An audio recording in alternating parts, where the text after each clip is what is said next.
ధాన్యం కొనేందుకు ప్రభుత్వం పక్కా ఏర్పాట్లు చేసిందని మంత్రి నాదెండ్ల మనోహర్ తెలిపారు. నెల్లూరు జిల్లా కొవ్వూరులోని ఇనుమడుగులో ధాన్యం కొనుగోలు కేంద్రాన్ని పరిశీలించారు. రాష్ట్రంలో ప్రతి ధాన్యం గింజను కొంటామని మంత్రి చెప్పారు. గత ప్రభుత్వం రైతుల నుండి 29 లక్షల మెట్రిక్ టన్నుల ధాన్యం సేకరిస్తే ఈ ఏడాది రికార్డు స్థాయిలో 51 లక్షల మెట్రిక్ టన్నుల ధాన్యాన్ని సేకరించడం గర్వంగా ఉందన్నారు మంత్రి నాదెండ్ల మనోహర్.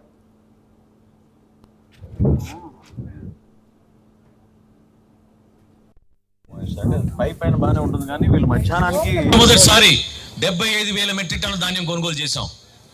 ఎక్కువగా మనకి కొవ్వూరు నియోజకవర్గం, ఆత్మకూరు నియోజకవర్గం ఈ ప్రాంతాల నుంచి ఎక్కువగా మన డెల్టా ప్రాంతాల్లో రైతాంగం పండిస్తూ ఉంటారు.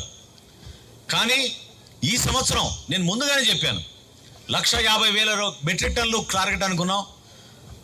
అది సరిపోదు. నెల్లూరు జిల్లాకి అవసరమైతే 2 లక్షల మెట్రిక్ టన్నుల ధాన్యం కొనుగోలు చేయాల్సిన బాధ్యత మనందరిపైన ఉందని నేను చెప్పాను. ఎందుకంటే ఇప్పటి వరకు దాదాపు 2,000 మంది 3,000 మంది రైతులు ఇప్పటి వరకు ధాన్యం అమ్మారు ప్రభుత్వానికి. ఈ సీజన్లో దాదాపు 160 కోట్ల రూపాయలు వాళ్ళ ఖాతాలో జమ చేశాం. కానీ సరిపోదు.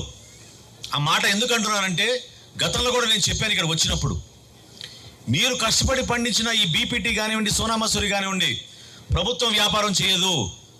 ఇది కేవలం మన మధ్యాహ్న భోజనం పథకంలో రాష్ట్ర వ్యాప్తంగా ప్రభుత్వ పాఠశాలలో 41,000 ప్రభుత్వ పాఠశాలలో మన బిడ్డలకి అద్భుతమైన సన్నరకం బియ్యం అందించి వాళ్ళకి మధ్యాహ్న భోజనం పథకం అందించడానికి కోసం మొట్టమొదటిసారి కార్యక్రమం చేస్తున్నాం.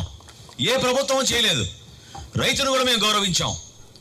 భారతదేశంలో మొట్టమొదటిసారి ప్రతి బస్తా పైన ఏ రైతు పండించాడో ఆ బస్తా, ఏ మిల్లుకి వెళ్ళిందో, ఏ ప్రాంతం నుంచి ఆ బస్తా వచ్చిందో కూడా ఆ వివరాలు QR కోడ్లు పెట్టి ఆ రైతాంగాన్ని, ఆ రైతు సోదరుని గౌరవించుకునే విధంగా, మన బిడ్డలకి అర్థమయ్యే విధంగా ప్రభుత్వం ఈ విధంగా చేసింది. మన